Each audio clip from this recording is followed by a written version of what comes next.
आ जाओ, GOC. GOC सबसे पहले यहां पे देखो क्या होता है बेटा, हीट्रोलिटिक फिजन होता है। हीट्रोलिटिक फिजन क्या होता है, जहां पे बेटा आपके आयंस फॉर्म होते हैं, कटायन और अनायन फॉर्म होते हैं, जहां पे बेटा आपके पोलर बॉन्ड होते हैं, ठीक है। और होमोलिटिक फिजन क्या होता है, जहां पे बेटा आपके नॉन पोलर बॉन्ड्स होते हैं और ये फ्री रेडिकल बनाता है, ठीक है। जहां पे नॉन पोलर बॉन्ड होते हैं और ये क्या बनाता है, फ्री रेडिकल बनाता है। ध्यान रखना, फ्री रेडिकल आप लोगों का कौन फेवर करता है, लाइट या फिर पेरोक्साइड। लाइट या फिर पेरोक्साइड आपके ये फेवर करते हैं होमोलिटिक फिजन, ठीक है। यहां पे आइए, अब देखो कौन कौन होता है बेटा। अब आपका एक होता है इलेक्ट्रोफाइल, एक होता है न्यूक्लियोफाइल। क्या होते हैं सर इलेक्ट्रोफाइल, क्या होते हैं electrophile? Electrophile are electron loving species, they are electron deficient, और ये लुईस एसिड होते हैं, इलेक्ट्रॉन की कमी होते हैं। ये क्या करते हैं बेटा, इलेक्ट्रॉन एक्सेप्ट करते हैं, और इलेक्ट्रॉन एक्सेप्टर है तो कौन है, लुईस एसिड है। जैसे बेटा पॉजिटिवली चार्ज, पॉजिटिव चार्ज का मतलब ही क्या है, इलेक्ट्रॉन की कमी है तो इलेक्ट्रॉन एक्सेप्ट करेगा। इनकम्प्लीट ऑक्टेट, 6 इलेक्ट्रॉन है एल्यूमिनियम के पास, तो 8 नहीं है ना, 8 से कम है ना, तो इलेक्ट्रॉन एक्सेप्ट कर सकता है ना, हाँ, तो कौन है, इलेक्ट्रोफाइल। न्यूक्लियोफाइल कौन है बेटा, जिसको न्यूक्लियस से प्यार है, जो बेटा इलेक्ट्रॉन डोनेट करता है, और इलेक्ट्रॉन डोनेट का मतलब क्या है, लुईस बेस। जैसे नेगेटिव चार्ज है, नेगेटिव चार्ज है तो क्या करेगा, डोनेट करेगा, नेगेटिव चार्ज है तो क्या करेगा बेटा, डोनेट करेगा, ठीक है। एंड लोन पेयर कंपाउंड, तो यहां पे देखो बेटा लोन पेयर है, यहाँ पे देखिए बेटा लोन पेयर है, यहाँ पे देखिए बेटा लोन पेयर है, ठीक है। तो ये आप लोगों के हो गए लोन पेयर कंपाउंड्स, ठीक है, ठीक है, ठीक है। न्यूक्लियोफाइल हो गया, इलेक्ट्रोफाइल हो गया। अब यहाँ पे देखिए बेटा, अब यहाँ पे देखिए एक बार बेटा, अब यहाँ पे देखिए, अब रिएक्शन इंटरमीडिएट्स आते हैं। अब कितने तरीके के रिएक्शन इंटरमीडिएट होते हैं, मोटा मोटा होते तो बेटा आपके 6 तरीके के। मेजरली कितने पढ़ने, आपको 3 पढ़ने होते हैं। एक होता है कार्बोकटायन। कौन होता है carbocation, positive charge on carbon atom. जैसे देखो यहाँ पे पॉजिटिव चार्ज, यहाँ पे पॉजिटिव चार्ज, ठीक है।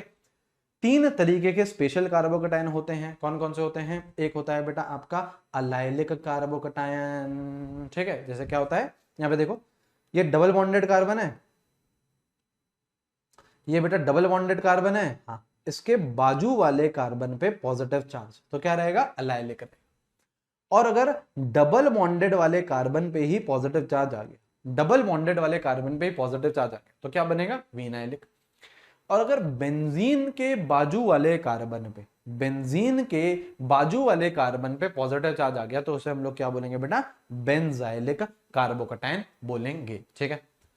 अच्छा, उधर ही देखो ये कौन है बेटा, उधर ही देखो कार्ब अनायन, नाम से ही पता चल रहा है negative charge on carbon atom, सही है ना। देखो ये रहा नेगेटिव चार्ज, ओए एक सेकंड, है ना। यहाँ पे देखो बेटा ये रहा आपका नेगेटिव चार्ज, देखिए ये रहा नेगेटिव चार्ज, ये रहा नेगेटिव चार्ज। अब अगेन देखो डबल बॉन्ड के बाजू वाले कार्बन पे negative charge, allylic, double bonded वाले पे ही विनाइलिक, बेंजीन के बाजू वाले कार्बन पे बेंजाइलिक, ठीक है, ठीक है, ठीक है। तो ये क्या हो गए आपके कार्ब अनायन हो गए, ये क्या हो गए बेटा आपके कार्ब अनायन हो गए। ऐसे ही फ्री रेडिकल होता है। अच्छा देख लो कैरेक्टरिस्टिक देख लीजिए बेटा, कैरेक्टरिस्टिक देख लीजिए। जैसे देखो कार्बोकटायन था, कटायन है, इलेक्ट्रॉन की कमी है, तो इलेक्ट्रॉन डेफिशिएंट है। इलेक्ट्रॉन डेफिशिएंट है तो इलेक्ट्रॉन एक्सेप्ट करेगा। किसकी बात कर रहे हैं बेटा, सीसी की। किसकी बात कर रहे हैं बेटा, सीसी की, कार्बोकटायन की। इलेक्ट्रोफाइल है, ठीक है। जैसे आपका ये CS3 पॉजिटिव, तो 3 ही तो बॉन्ड बना रहा है, 3 बॉन्ड बना रहा है तो 6 ही तो इलेक्ट्रॉन है, तो इलेक्ट्रॉन की कमी है ना, तो इलेक्ट्रॉन एक्सेप्ट कर सकता है। और कार्बोकटायन के पास क्या होता है, कार्बोकटायन के पास क्या होता है, एम्प्टी ऑर्बिटल होता है। कार्बोकटायन के पास क्या होता है बेटा, एम्प्टी ऑर्बिटल होता है, ठीक है।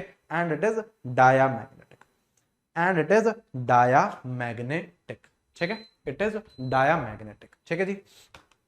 यहां पे देखिए, यहां पे देखिए फ्री रेडिकल की चर्चा करते हैं। अब यहां पे देखिए बेटा फ्री रेडिकल की चर्चा करता है। फ्री रेडिकल क्या होते हैं, these are odd electron species, ठीक है, ऑड इलेक्ट्रॉन स्पीशीज। तो यहां पे देखो, देखो CH3 डॉट, यहां पे देखो CH3 CH2 डॉट।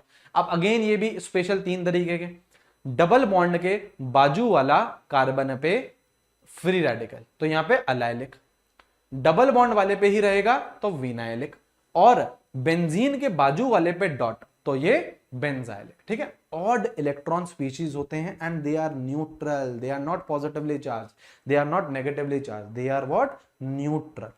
ये भी इलेक्ट्रॉन डेफिशिएंट होते हैं, 7 इलेक्ट्रॉन होते हैं तो इनकम्प्लीट ऑक्टेट होता है। और वो जो ऑड इलेक्ट्रॉन है उसके चलते ये क्या होते हैं, पैरामैग्नेटिक होते हैं।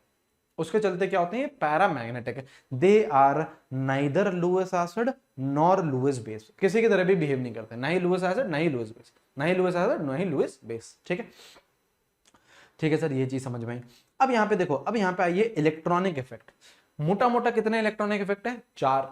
3 जो सबसे फेमस है वो परमानेंट है। कौन कौन से परमानेंट है बेटा, आपके इंडक्टिव, रेजोनेंस और हाइपर कॉन्जुगेशन, ये क्या होते हैं, परमानेंट होते हैं। नेक्स्ट कौन सा है बेटा, टेम्पररी। कौन सा होता है बेटा, इलेक्ट्रोमेरिक इफेक्ट होता है टेम्पररी।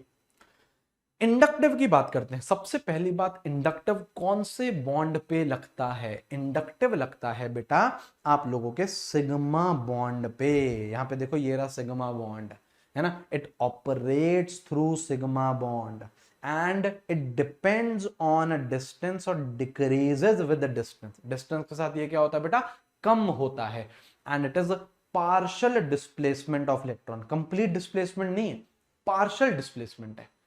इंडक्टिव इफेक्ट कितने तरीके के, मोटा मोटा बेटा इंडक्टिव इफेक्ट 2 तरीके के। एक क्या, माइनस आई, माइनस का मतलब क्या, इलेक्ट्रॉन विड्रॉइंग ग्रुप, इलेक्ट्रॉन खींचेंगे अपनी तरफ खींचेंगे, तो ये क्या रहते हैं, these are highly electronegative atom. जैसे यहां पे देखो बेटा NO2, यहाँ पे cyanide COH, fluorine, chlorine, bromine, iodine, यहाँ पे देखो बेटा OR, OH, तो ये क्या है, हाईली इलेक्ट्रोनेगेटिव एटम।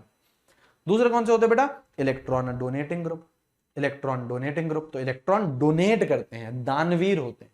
अब इसको कैसे पहचानोगे, इसको आप लोग पहचानना CH3 ग्रुप से, है ना। यहाँ पे देखो CH3 CH3 CH3, ठीक है, यहाँ पे देखो CH3, ठीक है, यहाँ पे देखो CH3, तो ये सब क्या है बेटा, इलेक्ट्रॉन डोनेटिंग ग्रुप है। इलेक्ट्रॉन डोनेटिंग मतलब प्लस आई, दानवीर रहेंगे, ठीक है। अब यहाँ पे देखो, अब यहां पे ये बहुत इंपॉर्टेंट है, यहां पे ये बहुत इंपॉर्टेंट है। देखो यहां पे ये क्या बोल रहा है, यहां पे ये बोल रहा है stability of carbocation and free radical.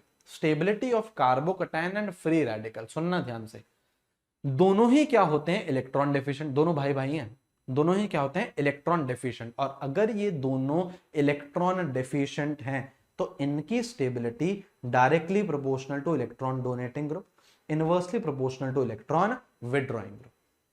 और अगर स्टेबिलिटी ऑफ कार्ब अनायन है ना, अब ये इलेक्ट्रॉन रिच है, तो इलेक्ट्रॉन रिच को कौन पसंद आएंगे, electron withdrawing group and inversely proportional two electron donating group. ये याद रखना, सबके लिए एप्लीकेबल रहेगा।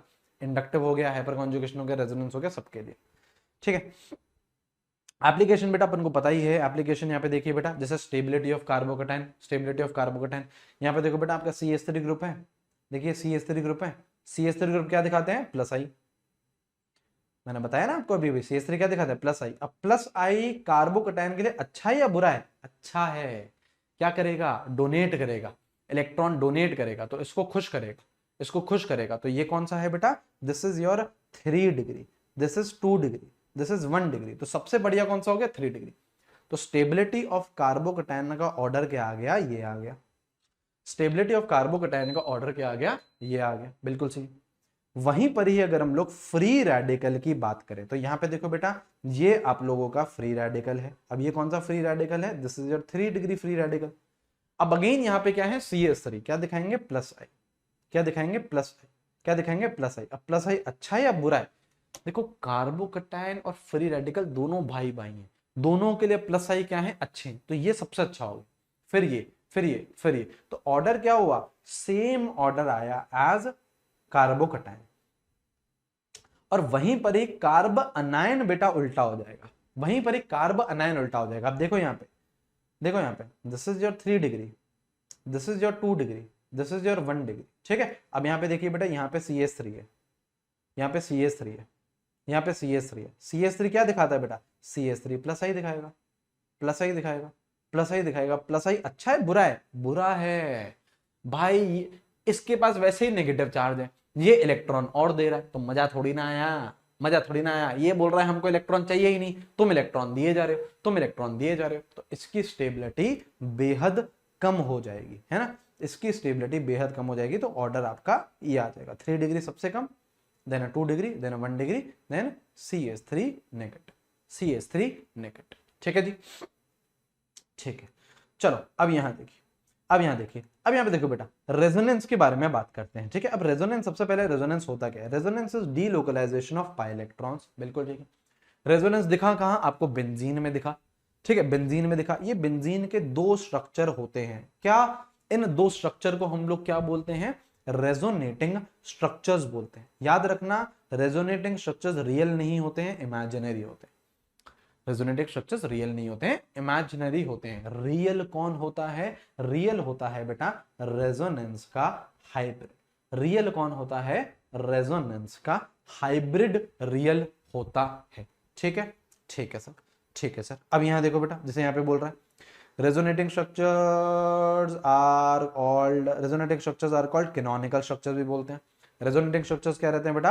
हाइपोथेटिकल रहते हैं। Resonance hybrid is real and most stable. Hybrid सबसे ज्यादा स्टेबल होता है, और रेजोनेंस परमानेंट इफेक्ट है, ये तो हमें पता है, ये तो हमें पता है। ठीक है, ठीक। अब यहां देखो, रेजोनेंस पहचानते कैसे हैं? ये क्या है बेटा? कंडीशंस है। रेजोनेंस को पहचानते कैसे हैं? रेजोनेंस को पहचानते कैसे हैं?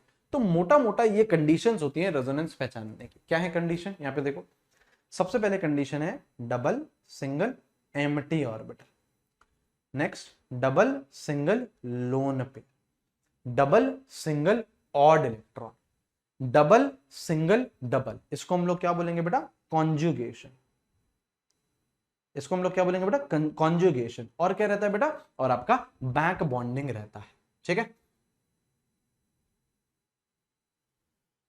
ठीक है, यहां पे क्या रहता है? बैक बॉन्डिंग रहती है। ठीक है, अच्छा, अब ये चीज बेहद इंपॉर्टेंट है, नोट लिखो। देखो, सपोज देखो, रेजोनेटिंग स्ट्रक्चर्स कितने भी हो सकते हैं। रेजोनेटिंग स्ट्रक्चर्स 2 हो सकते हैं, 3 हो सकते हैं, 4 हो सकते हैं, 5 हो सकते हैं। रेजोनेटिंग स्ट्रक्चर्स जितने भी हैं, हमेशा ध्यान रखना रेजोनेंस हाइब्रिड एक ही रहेगा। ठीक है, देखो, रेजोनेटिंग स्ट्रक्चर 1 है, 2 है, 3 है, 4 है, कितने भी हो सकते हैं। Resonance hybrid always one and it is the most stable. सबसे ज्यादा स्टेबल भी वो ही रहता है। अब सपोज करो 4 रेजोनेटिंग स्ट्रक्चर्स हैं, हो सकते हैं, हो सकते हैं। सर इनकी स्टेबिलिटी कैसे निकालूंगा? इनकी स्टेबिलिटी कैसे निकालूंगा? तो यहां पे देखो, यहां पे क्या दे रखा है? यहां पे आपको रूल्स दे रखे हैं। यहां पे आपको रूल दे रखे हैं। देखो, सबसे पहला रूल क्या है? सबसे पहला रूल क्या है? मोर पाई बॉन्ड मोर स्टेबिलिटी। जितना ज्यादा पाई बॉन्ड रहेगा उतनी ज्यादा स्टेबिलिटी रहेगी, रूल नंबर 1। दूसरा रूल क्या है? कि neutral structures are more stable than charge structures. ठीक है, दूसरा रूल ये है कि न्यूट्रल स्ट्रक्चर ज्यादा स्टेबल रहेंगे। तीसरा रूल आपके बहुत कम काम आएगा, लेकिन फिर भी सुन लीजिए, क्या बोल रहा है? Resonating structures having complete octet are more stable than others. जिनका ऑक्टेट कंप्लीट है वो ज्यादा स्टेबल होते हैं। थर्ड वाला रूल इतना काम आता नहीं, पहले 2 आते हैं, उसके बाद ये वाला आता है, उसके बाद ये वाला आता है। चौथा रूल क्या है?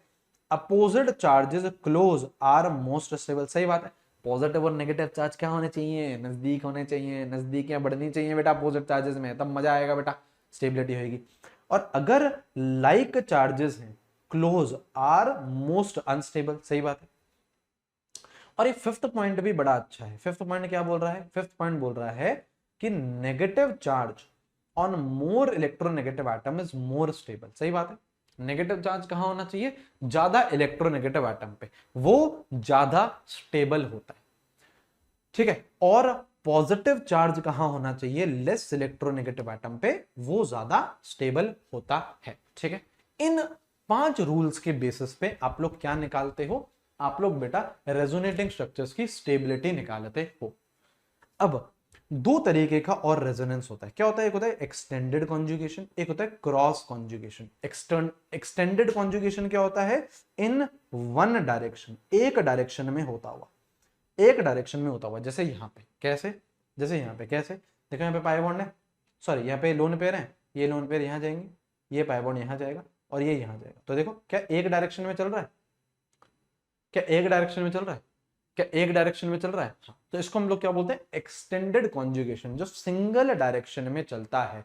और यहाँ पे देखो बेटा, यहाँ पे देखो बेटा, यहाँ पे आपके लोन पेयर ये यहाँ जाता है, ठीक है, और ये यहां भी जा सकता है, ठीक है। तो ये जो लोन पेयर है ये इस तरफ भी जा रहा है, ये इस तरफ भी जा रहा है, तो यहां पे हम लोग क्या बोलते हैं? इसे क्रॉस कॉन्जुगेशन बोलते हैं, ठीक है।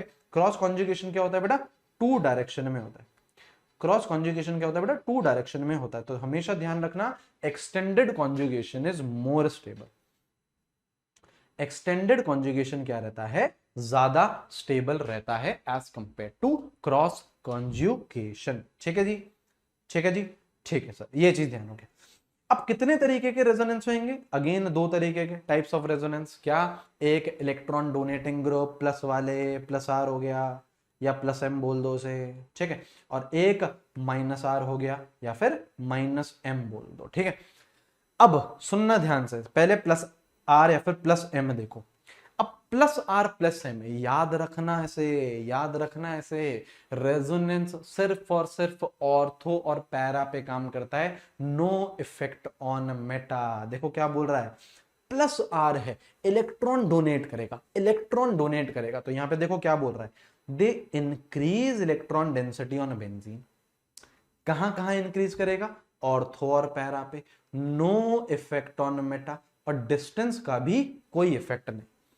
कैसे पहचानोगे प्लस आर को? कैसे पहचानोगे प्लस आर को? पहचानोगे लोन पेयर कंटेनिंग कंपाउंड। यहां पे देखो लोन पेयर है, डोनेट करेगा, यहां पे lone pair donate, lone pair donate, lone pair donate, donating compound है। लोन पेयर है तो क्या करेगा? डोनेट करेगा, सही है, ठीक है। दूसरा कौन है बेटा? Minus R. अब माइनस आर कौन होते हैं बेटा? खींचेंगे, इलेक्ट्रॉन विड्रॉ करेंगे, तो they decrease electron density on benzene. और कहां कहां से डिक्रीज करेंगे?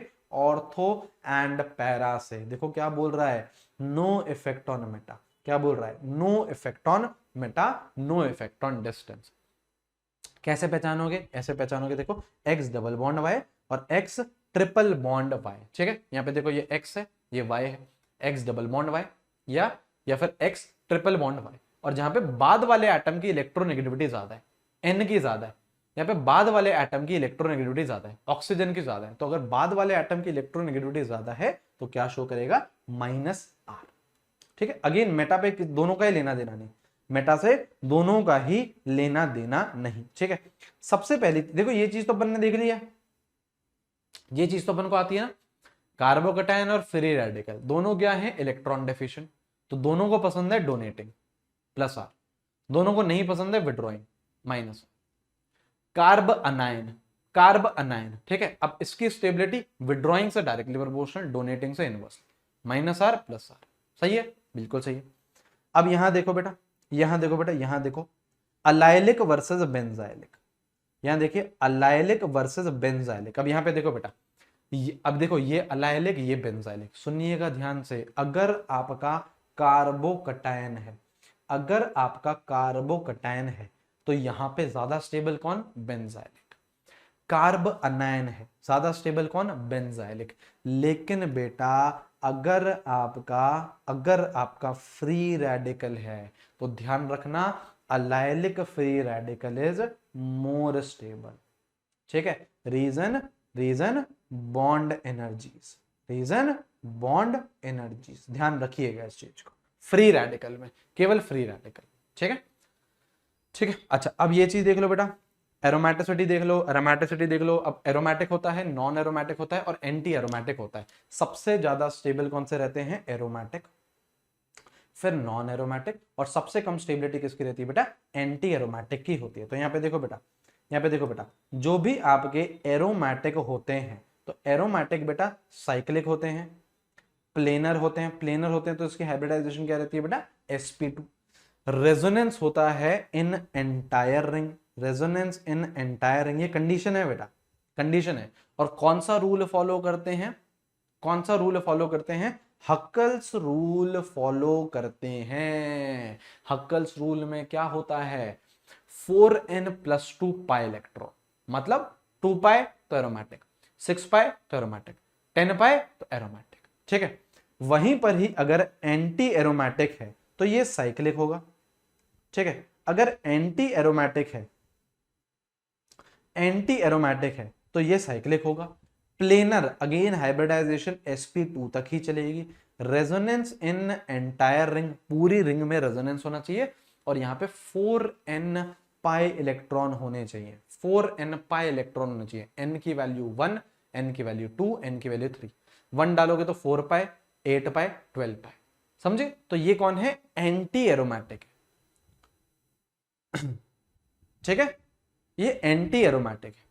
ठीक है, अब अच्छा, कोई सा मॉलिक्यूल अगर एंटी एरोमेटिक भी नहीं है, कोई सा मॉलिक्यूल अगर नॉन एंटी भी नहीं है, एरोमेटिक भी नहीं है, तो वो कौन है? नॉन एरोमेटिक है। ठीक है, नॉन एरोमेटिक है।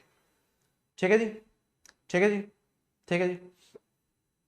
अब यहां पे आ जाओ बेटा, हाइपर कॉन्जुगेशन। बस बेटा छुट्टी दे, छुट्टी मतलब ब्रेक, छुट्टी मतलब ब्रेक बेटा, है ना? बस ब्रेक दे रहा हूँ, रुक जाओ, ब्रेक दे रहा हूँ, ब्रेक दे रहा हूँ, ब्रेक दे रहा हूँ, ब्रेक दे रहा हूँ, ब्रेक दे रहा हूँ, रुक जाओ। ठीक है, एक सेकंड। ठीक है, एक सेकंड, एक सेकंड। हम्म, हम्म, है, है, है, ह, ह, ह, ह। अरे अखियों से गोली मार, लड़की कमाल रे, अखियों से गोली मार।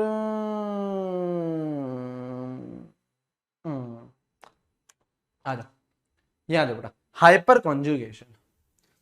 ठीक है, हाइपर कॉन्जुगेशन, यहां पे देखिए बेटा, हाइपर कॉन्जुगेशन। अब यहां पे देखो, सबसे पहले हाइपर कॉन्जुगेशन को क्या बोलते हैं हम लोग बेटा? नो बॉन्ड रेजोनेंस, या फिर बेकर नाथन इफेक्ट, या फिर सिग्मा पाई रेजोनेंस। ठीक है, देखो सबसे इंपॉर्टेंट क्या है हाइपर कॉन्जुगेशन में? सबसे इंपॉर्टेंट है बेटा हाइपर कॉन्जुगेशन में ये नोट।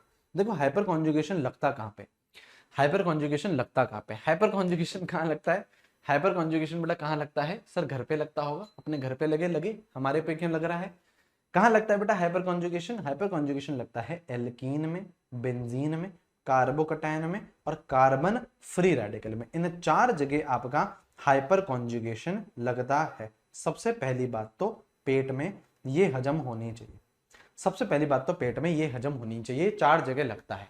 कंडीशन क्या होती है? There must have at least 1 alpha hydrogen. अगर एक भी अल्फा हाइड्रोजन है तो हाइपर कॉन्जुगेशन होगा, हाइपर कॉन्जुगेशन होगा। ठीक है, अब सबसे पहले यहां पे देखिए, सबसे पहले आप लोग यहां पे देखिए, सबसे पहले आप लोग यहां पे देखिए, कहां पे? एप्लीकेशंस ऑफ हाइपर कॉन्जुगेशन में। देखो देखो, अब देखो कैसे पहचानोगे अल्फा हाइड्रोजन, कैसे निकालोगे? ये कार्बोकटायन है, हाँ, तो कार्बोकटायन को क्या करो? गोला मारो। इसके बाजू वाले कार्बन देखो, क्या ये कार्बन है? अल्फा। ये कार्बन है? अल्फा। ये कार्बन है? अल्फा। 3 3 3, तो यहाँ पे कितने हो गए? 9 अल्फा हाइड्रोजन। यहां देखो, यहां देखो, क्या यहाँ पे कार्बन पे पॉजिटिव चार्ज है? हाँ। क्या यहाँ पे अल्फा है? हाँ। यहाँ पे अल्फा है? हाँ। यहाँ पे 3, यहाँ पे 3, तो यहाँ पे 6 अल्फा हाइड्रोजन। बिल्कुल सही। यहाँ देखो, यहाँ देखो, यहाँ पे आपका कार्बन पे पॉजिटिव चार्ज है, हाँ, ये अल्फा है, यहाँ 3 है, हाँ, तो यहाँ पे 3 अल्फा हाइड्रोजन। तो जितने ज्यादा अल्फा हाइड्रोजन उतनी ज्यादा स्टेबिलिटी। तो अगेन 3 डिग्री सबसे ज्यादा आ गया, then 2 degree, then 1 degree, and then methyl free radical, then methyl free radical. Same, sorry, methyl carbocation, same same, carbocation बोल लो, फ्री रेडिकल बोल दो, ऑर्डर तो क्या रहेगा? सेम ही रहेगा। तो सबसे पहली एप्लीकेशन क्या थी? स्टेबिलिटी ऑफ कार्बोकटाइन या फिर फ्री रेडिकल। दूसरी जो एप्लीकेशन रहती है वो रहती है बेटा स्टेबिलिटी ऑफ एल्कीन। यहां पे देखो बेटा, स्टेबिलिटी ऑफ एल्कीन निकालने में यहां पे भी हाइपर कॉन्जुगेशन लगता है। कैसे? यहां देखो बेटा, ये एल्कीन, ये एल्कीन, ये एल्कीन, ये एल्कीन, और यहां पे अब देखो, यहाँ पे 12 अल्फा हाइड्रोजन, यहाँ पे 6, यहाँ पे 6, यहाँ पे 0, तो 12 वाला सबसे ज्यादा स्टेबल। क्यों? क्योंकि अल्फा हाइड्रोजन ज्यादा है। अब यहां देखो, यहाँ पे आपका, यहाँ पे भी 6 अल्फा हाइड्रोजन, यहाँ पे भी 6 अल्फा हाइड्रोजन, यहाँ पे लेकिन ट्रांस है, यहाँ पे लेकिन सिज है। तो ध्यान रखना, ट्रांस एल्कीन ज्यादा स्टेबल रहती है एज कंपेयर टू सिज। सिज और ट्रांस में अगर आप लोग कंपेयर करो तो कौन सी एल्कीन ज्यादा रहती है बेटा? Trans alkene is more stable. ठीक है, और यहीं पर ही एक फंडा आता है बेटा हीट ऑफ हाइड्रोजनेशन का। हीट ऑफ हाइड्रोजनेशन का, यहाँ पे देखो, यहाँ पे देखो, जब हाइड्रोजन को आप लोग क्या करते हो बेटा, ऐड करते हो, जब आप लोग हाइड्रोजन को क्या करते हो बेटा, ऐड करते हो, कहां पे, पाई बॉन्ड पे, तो ये प्रोसेस क्या रहता है, एक्सोथर्मिक रहता है। ये प्रोसेस क्या रहता है, एक्सोथर्मिक रहता है। तो इस प्रोसेस में जो हीट इवॉल्व होती है, जब हाइड्रोजन जाके पाई बॉन्ड पे ऐड होता है तो हीट इवॉल्व होती है, उस हीट को हम लोग क्या बोलते हैं, हीट ऑफ हाइड्रोजनेशन। तो ध्यान रखना, यहाँ पे देखो लिख रखा है, heat of hydrogenation is inversely proportional to stability. तो अगर मैं स्टेबिलिटी कंपेयर करूं सिस और ट्रांस में, किसकी ज्यादा रहती है, किसकी ज्यादा रहती है, trans is more stable than cis, सही बात है। तो अगर मैं हीट ऑफ हाइड्रोजनेशन कंपेयर करूं तो यहां पे क्या कर देना, उल्टी, यहां पे क्या कर देना बेटा, उल्टी कर देना, ठीक है। तो सिस का ज्यादा रहेगा as compare to trans, as compare to trans, ठीक है, ठीक है, ठीक है, ठीक है सर, ठीक है सर, है ना। अच्छा ये समझ में आ गया, ये समझ में आ गया। अच्छा हाइपर कॉन्जुगेशन कितने तरीके के, अगेन दो तरीके के। हाइपर कॉन्जुगेशन कितने तरीके के, दो तरीके के, electron donating group plus H, ठीक है। अब यहाँ पे देखो ये अगेन कौन से रहेंगे, अल्फा हाइड्रोजन वाले, ये कौन से रहेंगे बेटा, अल्फा हाइड्रोजन वाले रहेंगे। और यहां देखो प्लस एच, इलेक्ट्रॉन डोनेट कर रहा है, किस पे कर रहा है, बेंजीन पे। तो यहां पे देखो क्या बोल रहा है, electron density increase on benzene, electron density increase करेंगे बेटा, कहां, बेंजीन पे। और कहां कहां इंक्रीज करेंगे, ऑर्थो और पैरा पे, no effect on meta. Hyperconjugation भी मेटा पे काम नहीं करता है। वहीं पर ही माइनस एच, माइनस एच क्या करेगा, खींचेगा, इलेक्ट्रॉन विड्रॉइंग है, खींचेगा। तो कहां से खींचेगा बेटा, decrease electron density on benzene, decrease on ortho and para, no effect on meta. Meta पे कोई लेना देना नहीं, मेटा पे कोई लेना देना नहीं, ठीक है, मेटा पे कोई लेना देना नहीं, ठीक है जी। अच्छा ये तो चीज पता है अपन को, जैसे एरोमेटिसिटी सबसे ज्यादा स्ट्रांग रहती है, then resonance, hyperconjugation, inductive सबसे इंपैक्टफुल एरोमेटिसिटी होती है, then resonance, then hyperconjugation, then inductive, ठीक है, ठीक है, ठीक है, ये सब ठीक है, ये सब ठीक है। अच्छा यहाँ पे देख लो बेटा, जैसे यहाँ पे देखो, ये देखो कार्ब अनायन है। अब हमने एक पॉइंट पढ़ा था कि negative charge on more electronegative atom, क्या पढ़ा था, negative charge on more electronegative atom is more stable, ये चीज पढ़ी थी। तो यहां पे आपका जो नेगेटिव चार्ज है वो कहां है, sp हाइब्रिडाइज्ड एटम पे। नेगेटिव चार्ज का है, sp हाइब्रिडाइज्ड एटम पे। तो sp वाला क्या रहता है, सबसे ज्यादा इलेक्ट्रोनेगेटिव, तो सबसे ज्यादा स्टेबल भी sp वाला रहेगा एज कंपेयर टू sp2 और एज कंपेयर टू sp3, ठीक है। कार्ब अनायन में अगर ये सबसे ज्यादा स्टेबल, तो कार्बोकटायन में सबसे लीस्ट स्टेबल, सबसे लीस्ट स्टेबल, ठीक है, ठीक है, ठीक है, ठीक है। अच्छा यहाँ पे अब देख लो बेटा एसिडिक नेचर, एसिडिक नेचर, अब देखो एसिडिक नेचर में ये याद रखना, बस बेटा 5 मिनट में ब्रेक दे रहे हैं। एसिडिक नेचर में ये ध्यान रखना, acidic nature is directly proportional two electron withdrawing group, inversely proportional two electron donating group, ठीक है। और ये कुछ अतरंगी पॉइंट हैं, ये ध्यान रखना। सबसे पहले तो बेटा FBA, सबसे पहले तो FBA, फॉर्मिक, बेंजोइक और एसिडिक, ठीक है।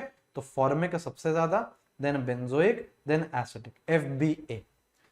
सेकेंड पॉइंट ये, मीथेनॉल की एसिडिक स्ट्रेंथ ज्यादा रहती है as compare to water and ethanol. और यहाँ पे देखो, यहाँ पे क्या बनता है बेटा, पॉम बनता है, ये देखो पैरा नाइट्रोफिनॉल, ये ऑर्थो, ये मेटा। तो यहाँ पे एसिडिक स्ट्रेंथ क्या रहती है, ये P, ये O, ये M, तो पॉम रहता है। याद करने का तरीका, ऑर्थो की एसिडिक स्ट्रेंथ पैरा से कम क्यों हो जाती है, इसका रीजन भी होता है क्योंकि ऑर्थो पे क्या हो जाता है बेटा, हाइड्रोजन बॉन्डिंग, क्या हो जाती है बेटा, हाइड्रोजन बॉन्डिंग, ठीक है, ठीक है। और यहाँ पे देखो बेटा, यहाँ पे देखो बेटा, यहाँ पे देखो, यहाँ पे देखो, यहाँ पे देखो, ऑर्थो इफेक्ट होता है। ऑर्थो इफेक्ट क्या बोलता है, ortho substituted benzoic acid are strongest among its isomers. अगर बेंजोइक एसिड पे कोई सा भी ग्रुप लग गया ऑर्थो पोजीशन पे, तो ये क्या रहेगा, सबसे स्ट्रॉन्ग एसिड रहेगा irrespective of group. Group electron donating है, इलेक्ट्रॉन विड्रॉइंग है, कुछ फर्क नहीं पड़ता, कुछ फर्क नहीं पड़ता है, ठीक है। बेसिक स्ट्रेंथ, बेसिक स्ट्रेंथ में भी देख लो बेटा, बेसिक स्ट्रेंथ में भी देख लो, यहाँ पे देखो बेटा बेसिक स्ट्रेंथ में, अब देखो एसिडिक स्ट्रेंथ थी इलेक्ट्रॉन विड्रॉइंग ग्रुप से डायरेक्टली प्रोपोर्शनल, बेसिक स्ट्रेंथ क्या हो जाएगी, बेसिक स्ट्रेंथ क्या हो जाएगी, डोनेटिंग से डायरेक्टली प्रोपोर्शनल, विड्रॉइंग से इनवर्सली प्रोपोर्शनल। ठीक है, हमारे लिए बेस कौन होते हैं बेटा? Generally electron donor. तो इलेक्ट्रॉन की अवेलेबिलिटी जितनी ज्यादा रहेगी, more the lone pair availability, more is basic strength. अब यहां देखो बेटा, यहां देखो बेटा, this is 3 degree, this is 2 degree, this is 1 degree. तो यहां देखो बेटा CH3, CH3, CH3, यहां CH3। अब CH3 क्या करता है? डोनेटिंग है। डोनेटिंग क्या करेगा बेटा? डोनेटिंग अगर इलेक्ट्रॉन देगा, नाइट्रोजन को इलेक्ट्रॉन देगा, तो नाइट्रोजन पे इलेक्ट्रॉन डेंसिटी बढ़ेगी, तो बेसिक स्ट्रेंथ बढ़ेगी। सही सही। ये केस पता है बेटा, अगर गैसियस फेज है, सीधी सीधी बात, अगर गैसियस फेज है तो सीधा सीधा क्या रहता है? सीधा सीधा क्या रहता है? 3 डिग्री सबसे ज्यादा, देन 2 डिग्री, देन 1 डिग्री, और अमोनिया सबसे कम बेसिक। लेकिन अगर एक्वस फेज है, अगर एक्वस फेज है तो यहाँ पे एल्काइल पे डिपेंड करता है, मिथाइल है या इथाइल है। दोनों में 2 डिग्री सबसे आगे, दोनों में अमोनिया सबसे पीछे। ये तो ठीक है, ये तो ठीक है। अब अगर मिथाइल छोटा है तो 1 डिग्री पहले आएगा, 3 डिग्री बाद में आएगा। इथाइल बड़ा है तो 3 डिग्री पहले आएगा, 1 डिग्री बाद में आएगा। ठीक है, ये तो मैंने रटवाया आप लोगों को, ये तो मैंने आपको रटवाया आप लोगों को। ठीक है, और यहां पे भी ऑर्थो इफेक्ट होता है। अब यहां पे ऑर्थो इफेक्ट किस पे लगता है? एनिलीन्स पे। क्या बोल रहा है? Ortho substituted anilines are weakest among its isomers. ठीक है, बेंजोइक एसिड में स्ट्रॉन्गेस्ट था ऑर्थो इफेक्ट, एनिलीन्स में वीकेस्ट होता है, एनिलीन्स में वीकेस्ट होता है। ठीक है, ठीक है। चलो